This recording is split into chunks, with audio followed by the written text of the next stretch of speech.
Roughly half of the 2020 Democratic presidential hopefuls took to the debate stage last night, and health care was in the spotlight. It keeps working great for the insurance companies and the drug companies. What it's going to take is real courage to fight back against them. These insurance companies do not have a God-given right to make $23 billion in profits. The answer is to get rid of the profiteering of the drug companies and the insurance companies. Move to Medicare for all.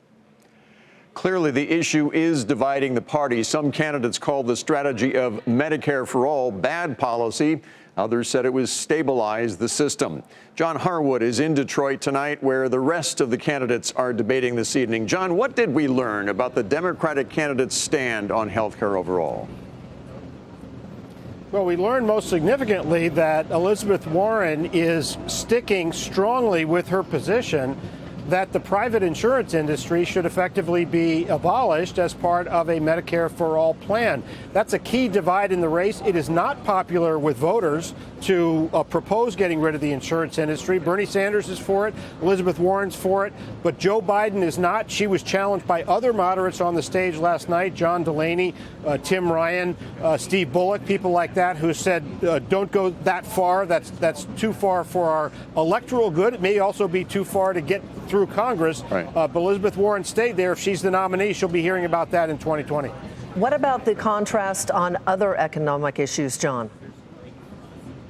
Well, you have a big tax contrast. And Elizabeth Warren, again, the policy leader in the race, proposed a wealth tax. She jousted with John Delaney over whether or not the wealth tax was a good idea. John Delaney, the moderate Democrat from Maryland, said, yes, taxes on the wealthy should go up, but not in that way. And Elizabeth Warren kind of gleefully rubbed her hands together when she was talking about going after the wealthy Delaney's money. Again, a moment that she may see again when we get to 2020.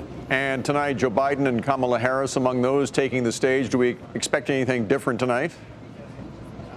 Well, I expect to hear Joe Biden making the same contrast with Warren and Sanders that the moderates last night made. There's an added dimension, though, in light especially of President Trump's behavior in recent days. Joe Biden will be flanked by Kamala Harris and Cory Booker, two senators from California and New Jersey who are African American. The issue of race was put on the table by Kamala Harris, given Joe Biden's long record in the first presidential debate on MSNBC. They're going to go after him, and he's going to try to respond on that. That adds a different and more volatile element to this contest. John Harwood in Detroit. Again, thanks, John.